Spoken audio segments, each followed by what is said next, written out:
YouTube. What is up? MTG Biggie here, James, and I am back with a video deck tech because I had an idea. I was watching the Grand Prix Oklahoma City Modern Grand Prix on day 2 and watching the top 8 and watching a lot of Tron decks and a lot of Scapeshift decks do well. And I was also keeping track of the chat. I've mentioned in another video that's not up yet. I'll talk more about that specifically. But a lot of people in the chat, and then a lot of people on the internet in different Facebook groups about Modern are worried about Tron. And they're worried about Scapeshift. And a lot of people don't like Tron for some reason. A lot of people don't like decks that go really big really quickly with their mana in Modern, although I feel like Tron is fine. The Burn players are going to start showing up out of the woodwork now, and the Infect players are going to show up, so we're going to have to deal with that sort of thing. But I think while a lot of people who are either on the like it or hate it side of decks like Tron are trying to figure out what to do, whether to beat them or join them, I came up with an idea for a Death and Taxes build. A completely different idea, different brew. I know people have tried to do this sort of stuff before, but I had some ideas for some tech.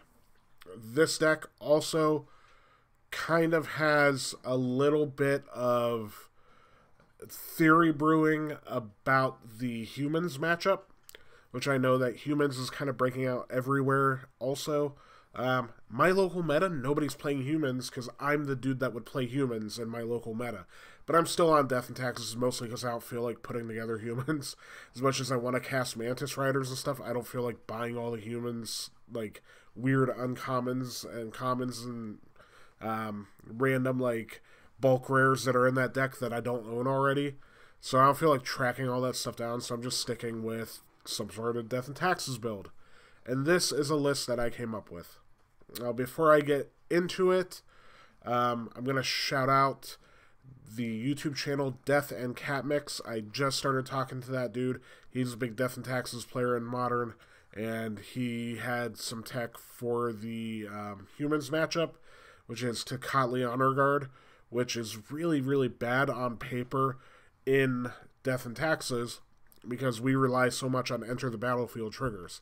I see it being good in the humans match, but at what cost? To lose your Blade Splicers and your Flickerwisp triggers and your Resto Angel triggers and to deal with really nerfing your own deck to try to combat theirs feels bad. At that point, you should just be on a different deck.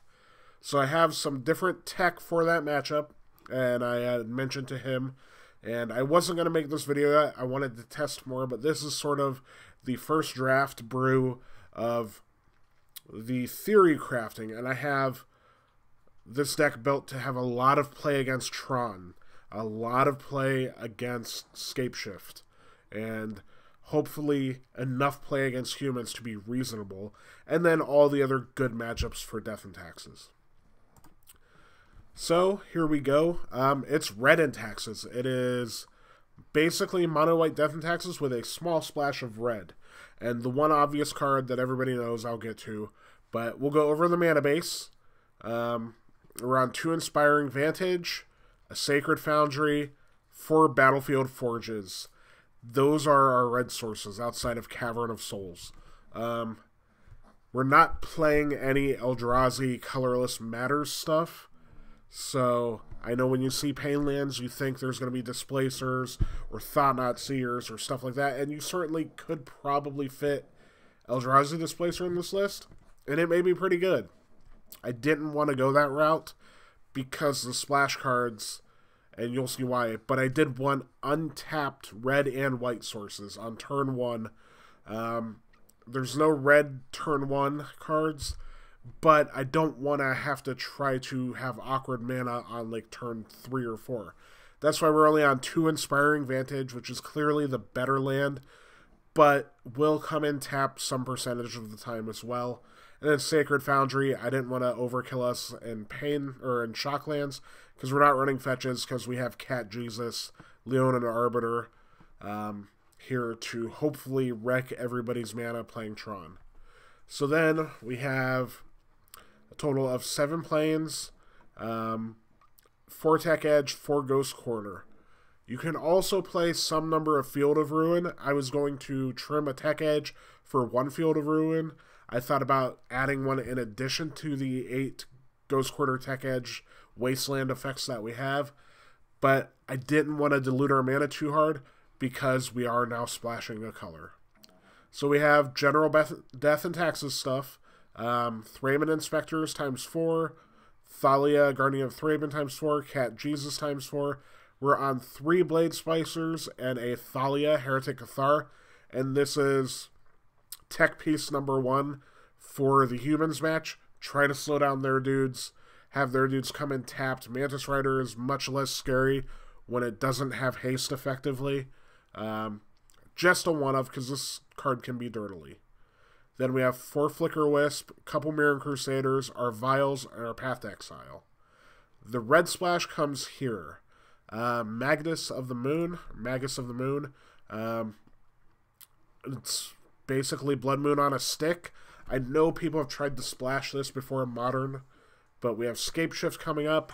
We have Tron coming up. The big mana decks are here. Also, the mana of the humans deck is very temperamental. They're relying a lot on their tribal lands. So, if we can stick this dude turn 3, it's basically Path to Exile or bust for them. They're not playing a ton of removal at all in their main deck. So, Magus of the Moon, turn 3, is the best play against half of the decks in the meta. Against Tron, against Scapeshift, against humans even. Against, like, even Grixis, Death Shadow decks, stuff like that. The other piece of red tech that I wanted to play is Goblin Rabblemaster. This card is severely underplayed in Modern. I noticed a few Jund players putting 2 or so Rabblемasters in their deck. I have a friend locally that plays Jund with Rabblemaster, and it's always bonkers every single time. This card's great and underappreciated, and it brings us lower to the ground and gives us a much, much faster clock than the usual like value resto Blade Splicer plan. When we get to just jam with haste goblins, and if this card is unanswered, it's out of control. But we're also in a deck where like this needs answered, Blade Splicer needs answered, our flyers need answered. It can run away with games, and that's the sort of deck or sort of card that Death and Taxes hasn't had. Not any one of these cards, maybe with exception of Leonin Arbiter, is going to run away with a game and win it. But Rabblemaster can absolutely do that on its own. It's an army in a can. It's a very good Magic card, and I think very underplayed. It's like my favorite card from M15, and I think incredible. And then the Mirran Crusaders are still good in the Death Shadow matches. They're good against Jund. They're good against any deck that is trying to get through on the ground with like the rock sort of creatures. Then our sideboard tech. I love Burrenton Forge-Tender. If you have burn players in your meta, this card is almost unbeatable for them. Surgical Extraction. This is the other big mana answer, because in theory we board these in against Tron, against Scapeshift decks, and we want to, as soon as possible, get Leonin Arbiter online and Ghost Quarter them, and then extract that shit out of their graveyard immediately. That is, like, the biggest boon. Because we have good play against Tron decks and against Valakut decks. It's iffy. We're really good against the just primetime Valakut deck, but Scapeshift is a blowout, and it's hard to deal with. So this is how we deal with it. We attack their Valakuts early and often, and hopefully we can stop that part of their game plan. And then they just have to rely on Primeval Titan, which is not a good look. And this also is a workaround from getting comboed out with Valakut when they have board sweepers to affect what we're doing that way. So then we're on 4 Stony Silence. Affinity is a hard matchup. this also has play against Tron. It has play against Eldrazi Tron. So Stony Silence is one of the best sideboard cards in Modern. Why not? Rest in Peace. Snapcaster decks are also on a big tick up. So this is just kind of a no-brainer there. There's also some Dredge floating around there. So we have play against Dredge, play against Snapcaster decks, play against any Tarmogoyf deck also. We went with 3 of and 1 of Grafdigger's Cage because I think having a 1-drop artifact is nice for turn 1, and we can stop a lot of different shenanigans with Dredge as well, and it just diversifies this sort of card. And then we have our 4th Magus of the Moon. You bring this in against all your Tron meta and max out to 4 of them. And then the secret tech, and a part for splashing red, is Deflecting Palm. Those who play Burn know that this card quietly just blows people out, and it just gets you sometimes. Decks that like to go big, say humans, stacking up a massive Thalia's Lieutenant, or a Champion of the Parish, or whatever the case may be, they're kind of not really Voltroning because they do go wide as well, but they're stacking up one big threat.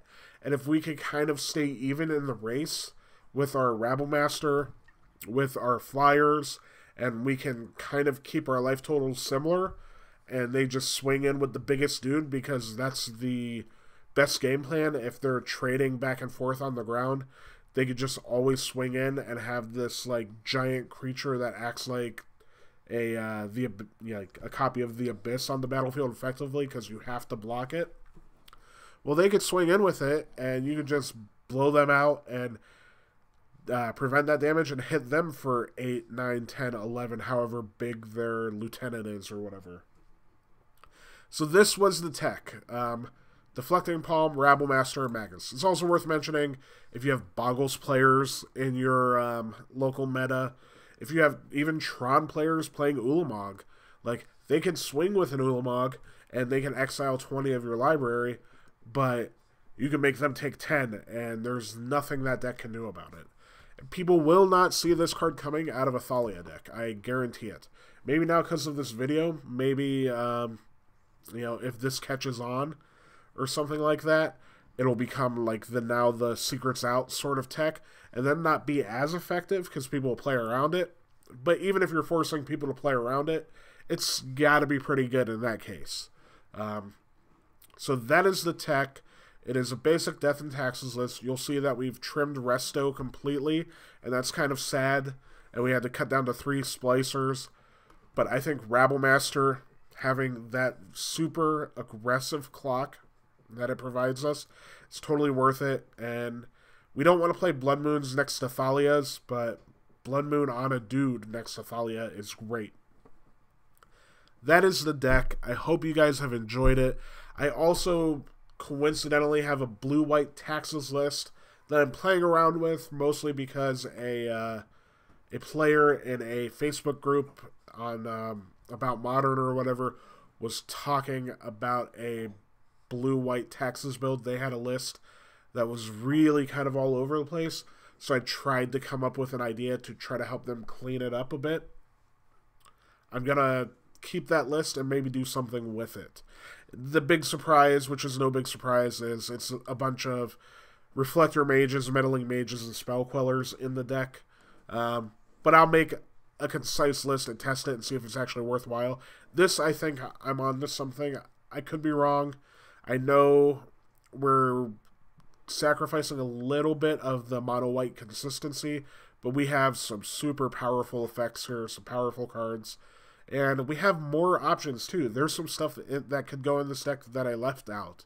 The fact that in the right matchup, if we board out 4 Thalias, we keep like 4 Lightning Bolts in the board, that's something that they're not going to see coming, or that you can attack from a different angle and give yourself some more reach.